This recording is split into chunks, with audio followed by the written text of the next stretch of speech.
ರಾಜ್ಯದ ಅಬಕಾರಿ ಇಲಾಖೆಯಲ್ಲಿ ಬ್ರಹ್ಮಾಂಡ ಭ್ರಷ್ಟಾಚಾರ ಆಗಿದೆ ಎನ್ನುವಂತ ಹಲವು ಆರೋಪಗಳು ಕೇಳಿ ಬರ್ತಾನೇ ಇದೆ. ಹಿಂದೆ ಲೈಸೆನ್ಸ್ ಅನ್ನ ಪಡೆಯೋದಕ್ಕೆ ಲಂಚ ಕೊಡಬೇಕು ಅನ್ನುವಂತ ಒಂದು ಆಡಿಯೋ ಸಿಕ್ಕಾಪಟ್ಟೆ ವೈರಲ್ ಆಗಿತ್ತು. ಇದೀಗ ನಕಲಿ ದಾಖಲೆಯನ್ನ ಸೃಷ್ಟಿಸಿ ನೂರಾರು CL7 ಲೈಸೆನ್ಸ್ ಅನ್ನ ಮಂಜೂರು ಮಾಡಲಾಗಿದೆ ಅಂತ ಲೋಕಾಯುಕ್ತ ತನಿಖೆಯಲ್ಲಿ ಅನೇಕ ವಿಚಾರಗಳು ಬಟಾ ಬಯಲಾಗಿದೆ. ಇದೇ ವಿಚಾರಕ್ಕೆ ಸಂಬಂಧಪಟ್ಟಂತೆ ಈ ಪ್ರಕರಣದ ದೂರುದಾರರಾಗಿರುವಂತಹ ವಕೀಲರು ಹರಿಪ್ರಸಾದ್ ಅವರು ನಮ್ಮ ಜೊತೆ ನೇರ ಸಂಪರ್ಕದಲ್ಲಿ ದೂರವಾಣಿ ಸಂಪರ್ಕದಲ್ಲಿ ಜಾಯಿನ್ ಆಗ್ತಿದ್ದಾರೆ. ಸೊ ಅವರು ಏನೇನಿದೆ ಓವರ್ ಟು ಯು ಸರ್. ಅದೀಗ ತಾವು ಅಬಕಾರಿ ಇಲಾಖೆಯಲ್ಲಿ ಭ್ರಷ್ಟಾಚಾರ ಆಗಿದೆ, ಬ್ರಹ್ಮಾಂಡ ಭ್ರಷ್ಟಾಚಾರ ನಡೆದಿದೆ, ನಕಲಿ ದಾಖಲೆ ಸೃಷ್ಟಿ ಮಾಡಿ CL7 ಮಂಜೂರು ಮಾಡಿಕೊಟ್ಟಿದ್ದಾರೆ ಅಂತ ಹೇಳಿ ಒಂದು 3 ಅಧಿಕಾರಿಗಳ ಮೇಲೆ ಉಪ ಆಯುಕ್ತರು ಅಜಿತ್ ಕುಮಾರ್, ಉಪ ಅಧೀಕ್ಷಕ ತುಕಾರಾಮು, ಆಮೇಲೆ ನಿರೀಕ್ಷಕ ಭರತ್ ಮೇಲ್ಗಡೆ CL7 ಲೈಸೆನ್ಸ್ ಅನ್ನ ಅಕ್ರಮವಾಗಿ ಅಂದ್ರೆ ನಕಲಿ ದಾಖಲೆ ಸೃಷ್ಟಿ ಮಾಡಿ ಮಂಜೂರು ಮಾಡಿದ್ದಾರೆ ಅಂತ ಆರೋಪ ಮಾಡಿ ಒಂದು ಕಂಪ್ಲೇಂಟ್ ಎಲ್ಲ ಮಾಡಿದ್ರಿ. ಅದಕ್ಕೊಂದು ಫಲ ಸಿಕ್ಕದಂಗೆ ಸಿಕ್ಕಿದೆ ಇವತ್ತು. ಯಾವಾಗ ಕಂಪ್ಲೇಂಟ್ ಕೊಟ್ಟಿದ್ರಿ, ಏನ್ ಸಮಾಚಾರ ಸರ್? ಇದು ಕೇರ್ಪುರಂ ವಲಯ ಬರುತ್ತೆ ಸರ್. ನಾನು ಕೊಟ್ಟಿರ್ತಕ್ಕಂಥ ಕಂಪ್ಲೇಂಟ್ ವಿಚಾರವಾಗಿ ಬೆಂಗಳೂರು ನಗರ ಜಿಲ್ಲೆ 2 ಅಂತ ಏನ್ ಎಕ್ಸೈಸ್ ಡಿವಿಷನ್ ಇದೆ, ವಲಯ 9 ಈ ವ್ಯಾಪ್ತಿನಲ್ಲಿ ಸಾಕಷ್ಟು ದೊಡ್ಡ ಮಟ್ಟದಲ್ಲಿ ಅಧಿಕಾರಿಗಳು, ನಾನು ತಾವೇನು ಹೆಸರಿಸಿದ್ರಿ ಅಂತ ಅಧಿಕಾರಿಗಳು, ಇಲ್ಲಿ ಅಜಿತ್ ಕುಮಾರ್ ಅಂತಕ್ಕಂಥ ಆಫೀಸರು ಬಹಳ ವರ್ಷಗಳಿಂದ ಒಂದೇ ಜಾಗದಲ್ಲಿ ಕೂತ್ಕೊಂಡು ಬಹಳ ಅಕ್ರಮಗಳು ಮಾಡ್ಕೊಂಡ್ ಬಂದಿರ್ತಕ್ಕಂಥದ್ದು. ಮತ್ತೆ ಇಲ್ಲಿ ಭರತ್ ಕುಮಾರ್ ಅಂತಕ್ಕಂಥ ಎಕ್ಸೈಸ್ ಇನ್ಸ್ಪೆಕ್ಟರ್ ಝೋನ್ 9 ಕೇರ್ಪುರಂ, ಇವ್ರ ಹಿಂದೆ ಕೆಲಸ ಮಾಡಿದಂತ ಜಾಗದಲ್ಲಿ ಸಾಕಷ್ಟು ಇವ್ರ ಮೇಲೆ ಅಲಿಗೇಷನ್ ಇದ್ದು ಇಲ್ಲಿಗೆ ಬಂದು ಇಲ್ಲೂ ಸಹ ಸಾಕಷ್ಟು ಅಕ್ರಮಗಳನ್ನು ತೊಡಗಿಸ್ಕೊಂಡು ಇವ್ರ ಮೇಲೆ ಸಾಕಷ್ಟು ಅಲಿಗೇಷನ್ ಇರ್ತಕ್ಕ ನೋಡ್ತೀವಿ. ಸೊ ಇವ್ರುಗಳು ವಿಚಾರದಲ್ಲಿ ನಾನು ಮಾಹಿತಿ ಕಲೆ ಹಾಕಕ್ಕೆ ಪ್ರಾರಂಭ ಮಾಡ್ತೀನಿ. ನಾನು ಎಕ್ಸೈಸ್ ಮತ್ತೆ ಬೇರೆ ಬೇರೆ ಇಲಾಖೆಗಳು ಸಾರ್ವಜನಿಕ ಹಿತಾಸಕ್ತಿ ದೃಷ್ಟಿಯಿಂದ ಸಾಕಷ್ಟು ಕೆಲಸಗಳು ಮಾಡ್ಕೊಂಡ್ ಬಂದಿದ್ದೀನಿ.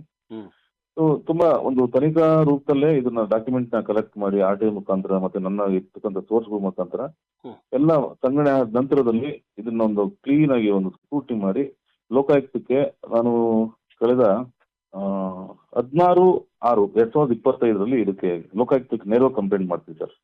ಇಲ್ಲಿ ನೇರವಾಗಿ ಭರತ್ ಕುಮಾರ್ ಅವರು ಮತ್ತೆ ತುಕಾರಾಮ್ ಅಂತಕ್ಕಂಥವ್ರು ಎಕ್ಸೈಸ್ ಡೆಪ್ಯೂಟಿ ಸೂಪರಿಂಟೆಂಡೆಂಟ್ ಅವರು, ಇವರು ಸಬ್ ಡಿವಿಷನ್ 3 ಬರ್ತಾರೆ. ಮತ್ತೆ ಶ್ರೀ ಅಜಿತ್ ಕುಮಾರ್ ಅಂತಕ್ಕಂಥವ್ರು ಅವ್ರ ಎಕ್ಸೈಸ್ ಡೆಪ್ಯೂಟಿ ಕಮಿಷನರ್.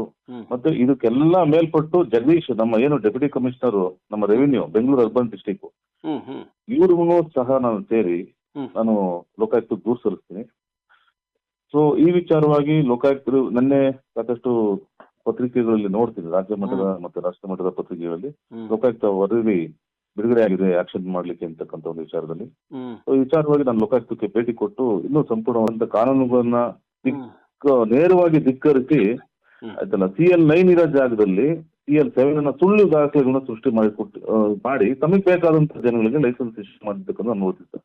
ಈಗ ನಾನು ಒಂದು ಉದಾಹರಣೆ ಹೇಳಿದ್ರೆ, ನಮ್ಮ ಕೇರ್ಪುರಂ ವಲಯ 9ರಲ್ಲಿ ತಿಮ್ಮೇಗೌಡ ಅಂತಕ್ಕಂಥ ಹೆಸರಿನಲ್ಲಿ ನಿಯಮ ಬಾಹಿರವಾಗಿ CL7 ಅನ್ನ ಮಂಜೂರು ಮಾಡಿರ್ತಕ್ಕಂಥ ನೋಡ್ತೀವಿ ಸರ್. ಇಲ್ಲಿ ಕಂಪ್ಲೀಟ್ ಇದು ಬಿದ್ರಳ್ಳಿ ಹೋಬಳಿ ಕಿತ್ತೂರು ಮುಖ್ಯ ರಸ್ತೆಯಲ್ಲಿ ಬರ್ತಕ್ಕಂಥ ಒಂದಿದು ಸರ್. ಇದು ಇಲ್ಲಿ ಇವರು CL9 ಜಾಗವನ್ನು ತೋರಿಸಿ ಆ ಒಂದು CL9 ಕಟ್ಟಡದ ಫೋಟೋಗಳನ್ನ ತೆಗೆದು ವೆಬ್ಸೈಟ್, ಅಧಿಕೃತ ಎಕ್ಸೈಸ್ ಡಿಪಾರ್ಟ್ಮೆಂಟ್ ವೆಬ್ಸೈಟ್ಗೆ ಅಪ್ಲೋಡ್ ಮಾಡಿ ಸುಳ್ಳು ದಾಖಲೆಗಳನ್ನ ಸೃಷ್ಟಿಸಿ ಏನು ಎಕ್ಸೈಸ್ CL9 ಅರ್ಜಿ ಹಾಕಿರ್ತಾರೆ ಅವರಿಂದ ಲಂಚ ಪಡೆದವರು ಅಂತಲ್ಲ. ಸೊ CLs ಅನ್ನೋದನ್ನ ಇವರಿಗೆ ತಿಮ್ಮೇಗೌಡ ಅನ್ನೋರಿಗೆ ಮಂಜೂರು ಮಾಡಿರ್ತಕ್ಕಂಥ ನೋಡ್ತೀವಿ. ಪ್ರಮುಖವಾಗಿ ಇಷ್ಟೊತ್ತವ್ರು ಹೇಳ್ತಾ ಇದ್ರು ಯಾವ ರೀತಿಯಾಗಿ ಇಂಥದ್ದೊಂದು ಅಕ್ರಮಗಳಾಗತ್ತೆ ಅಂತ. ಏನಾಗ್ತಿದೆ ಇಲಾಖೆಗಳಲ್ಲಿ ಅಂತ ಗೊತ್ತಾಗಲ್ಲ, ಬರೀ ಭ್ರಷ್ಟಾಚಾರವೇ. ಅಬಕಾರಿ ಇಲಾಖೆಯಲ್ಲಿ ಹಣ ಮಾಡೋದಕ್ಕೆ, ಹಣ ತರೋದಕ್ಕೆ ಇರೋದು ಅಂತ ಸರ್ಕಾರ ಅಂದ್ಕೊಂಡಿರೋದು, ಹಣ ಮಾಡೋದಕ್ಕೆ ಇರೋದು ಅಂತ ಅಧಿಕಾರಿಗಳು ಅಂದ್ಕೊಂಡಿರೋದು. ತುಂಬ ದೊಡ್ಡ ಮಟ್ಟಕ್ಕೆ ಆದಾಯ ತರುವಂಥ ಇಲಾಖೆ ಅದು. ಈಗಾಗಲೇ ಸಚಿವರು, ಈಗ ಸದ್ಯದ ಸಚಿವರು ಅವ್ರ ಮೇಲ್ಗಡೆ 6,000 ಕೋಟಿ ಅಕ್ರಮ ಆಗಿದೆ ಅನ್ನುವಂಥದ್ದನ್ನು ಸರ್ಕಾರ ವಿರೋಧ ಪಕ್ಷದ ಮೇಲ್ಗಡೆ ಆರೋಪ ಮಾಡಿಕೊಂಡು ಬಾಯಿ ಬಡ್ಕೊಂಡ್ರು ಕೂಡ ಅದನ್ನು ಇನ್ನೂ ಒಂದು ಮಟ್ಟಕ್ಕೆ ತರೋಕ್ಕಾಗಲೇ ಇಲ್ಲ. ವಿರೋಧ ಪಕ್ಷನೂ ಅದೇ ರೀತಿ ನಿಧಾನಗತಿ ತಗೋತು. ಅಲ್ಲಿ ಏನಾಯಿತು ಅನ್ನೋದೇ ಗೊತ್ತಿಲ್ಲ. ಅದನ್ನು BJPಗರೇ ಹೇಳಬೇಕು. ವಿರೋಧ ಪಕ್ಷದಲ್ಲಿ ಕೂತ್ಕೊಂಡು ಬಾಯಿ ಬಡ್ಕೊಂಡು ಈಗ ಹಾಗೆ ತಣ್ಣಗಾಗೋಗ್ಬಿಟ್ಟಿದ್ದಾರೆ. 6,000 ಕೋಟಿ ಹಗರಣದ ಆರೋಪ ಮಾಡಿದವರು, RV ತಿಮ್ಮಾಪುರ ಅವರ ಪದಚ್ಯುತಿ ಆಗಲೇಬೇಕು ಅನ್ನುವಂಥ ನಿಟ್ಟಲ್ಲಿ ಹೋರಾಟ ಮಾಡಿದವರು, ಅಹೋರಾತ್ರಿ ಧರಣಿಯೆಲ್ಲ ತಗೊಂಡವರು ಈಗ ತಣ್ಣಗಾಗಿ ಕೂತ್ಕೊಂಡಿದ್ದಾರೆ. ಈಗೇನು ಅದು ಹಗರಣ ಮುಚ್ಚಾಕಿದ್ರು ಅಥವಾ ಅಲ್ಲಿ ಏನು ಇನ್ನೊಂದು ಹಗರಣ ಸೃಷ್ಟಿ ಆಯಿತು ಏನೋ ಗೊತ್ತಿಲ್ಲ. ಆ ಹಗರಣ ಅಲ್ಲೇ ನಿಂತಿದೆ. ಆದರೆ ಇವತ್ತು ಈ ಡಾಕ್ಟರ್ ಹರಿಪ್ರಸಾದ್ ಅವ್ರು ಏನು ಹೇಳ್ತಾ ಇದ್ರು, ವಕೀಲರು, ಅವರು ಕೊಟ್ಟಿರುವ ದೂರಿನ ಅಡಿಯಲ್ಲಿ ಲೋಕಾಯುಕ್ತ ವಿಚಾರಣೆಯಾಗಿ ನೂರಾರು CL7 ಲೈಸೆನ್ಸ್ಗಳು, ಬಾರ್ ಆ್ಯಂಡ್ ರೆಸ್ಟೋರೆಂಟ್ನ ಲೈಸೆನ್ಸ್ಗಳು ಅಕ್ರಮವಾಗಿ ಹಂಚಿಕೆ ಮಾಡಲಾಗಿದೆ, ಅಂದರೆ ಮಂಜೂರು ಮಾಡಲಾಗಿದೆ ಅನ್ನುವಂಥದ್ದು ತುಂಬ ದೊಡ್ಡ ಮಟ್ಟದ ಸದ್ದು ಮಾಡಿರುವಂಥದ್ದು ಇದು. ಈ ಸುದ್ದಿಗಳು ಹರಡಿದ್ರೆ 92 ಅಲ್ಲೇನೆ ಈ CL9 ಸ್ಟಾಪ್ ಮಾಡ್ಕೊಂಡು ಕೂತ್ಕೊಂಡಿದ್ರು.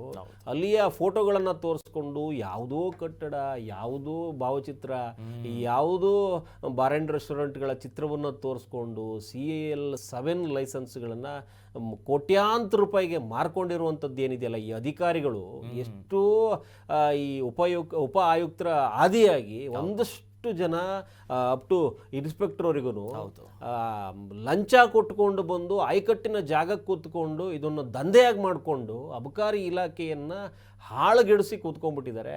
ಇದು ಹಣ ಪಡೆಯೋದಕ್ಕೆ, ಲಂಚ ಪಡೆಯೋದಕ್ಕೆ ಇರುವ ಇಲಾಖೆ ಅನ್ನೋದನ್ನು ಹಣೆಪಟ್ಟಿ ಮಾಡಿಸ್ಕೊಂಡು ಕೂತ್ಕೊಂಡಿದ್ದಾರೆ. ಸರ್ಕಾರ ಇದ್ರ ಕಡೆ ಗಮನ ಕೊಡಬೇಕು. ಇವತ್ತು ಲೋಕಾಯುಕ್ತ ಕಾರ್ಯಾಚರಣೆಯಲ್ಲಿ ಈ ಏನು ತೆರವಾಗುತ್ತೆ ನೆಕ್ಸ್ಟಿನ ಈ ಮಂಜೂರಾದಂಥ ಲೈಸೆನ್ಸ್ಗಳನ್ನು ರದ್ದು ಮಾಡಲಾಗತ್ತೆ. ಅದೇ ನಿಟ್ಟಲ್ಲಿ ಇನ್ನೂ ಒಂದಷ್ಟು ಮಂಜೂರಾಗಿರುವಂಥ ಲೈಸೆನ್ಸ್ಗಳಿದ್ದಾವೆ, ಬಾರ್ ಆ್ಯಂಡ್ ರೆಸ್ಟೋರೆಂಟ್ಗಳಿದ್ದಾವೆ. ಯಾವುದೇ ನಿಯಮಗಳನ್ನು ಇಟ್ಕೊಳ್ಳದೆ ಗಾಳಿಗೆ ತೂರ್ಕೊಂಡು ಧಾರ್ಮಿಕ ಸಂಸ್ಥೆ, ಶಿಕ್ಷಣ ಸಂಸ್ಥೆ, ಈ ಬೇರೆ ಯಾವುದೇ ಒಂದು ಶಾಲಾ ಕಾಲೇಜುಗಳ ಹತ್ರ ಈ ರೀತಿ 100 ಅಡಿಗೆ ದೂರದಲ್ಲಿ ಇರಬೇಕು ಕನಿಷ್ಠ ಆದ್ರೂ. ಅದು ಯಾವುದೇ ನಿಯಮಗಳು ಇಲ್ಲದೆ ಎಲ್ಲವನ್ನು ಗಾಳಿಗೆ ತೂರಿ ಇವತ್ತು ಎಷ್ಟು ಬೆಳಿಗ್ಗೆ 6-7 ಗಂಟೆಗೆ ಬಾರ್ ತೆರ್ಕೊಂಡು ಕೂತ್ಕೊಂಡಿರುವಂಥದ್ದನ್ನು ನೋಡ್ತೀವಿ.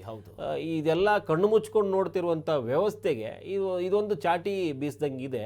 ಇದರ ಮುಂದಿನ ಹಂತವೇ ಈ ರೀತಿ ಬೆಳ್ಳಂಬೆಳಿಗ್ಗೆ ತೆರೆದು ಕೂತ್ಕೊಳ್ಳುವಂಥ ಬಾರ್ ಆ್ಯಂಡ್ ರೆಸ್ಟೋರೆಂಟ್ಗಳ ಕಡೆ ಗಮನ ಮಾಧ್ಯಮದವ್ರು ಕೊಟ್ರೆ ಒಂದಷ್ಟು ಬೇರೆ ರೀತಿ ಚುರುಕು ಮುಟ್ಟುವಂಥ ಕಾರ್ಯ ಆಗುತ್ತೆ. ಅದು ಮಾಡೋಣ. ಭ್ರಷ್ಟರ ಕಿಕ್ಕಿಳುವಂತ ಕೆಲಸ ಆದ್ರೆ ಬಹಳ ಒಳ್ಳೆಯದು. ನಮ್ಮ ಆಗ್ರಹ ಕೂಡ ಅದೇ. ಕರ್ನಾಟಕ ನ್ಯೂಸ್ ಬೀಟ್ ಫಾಲೋ ಮಾಡಿ, ಸಬ್ಸ್ಕ್ರೈಬ್ ಮಾಡಿ.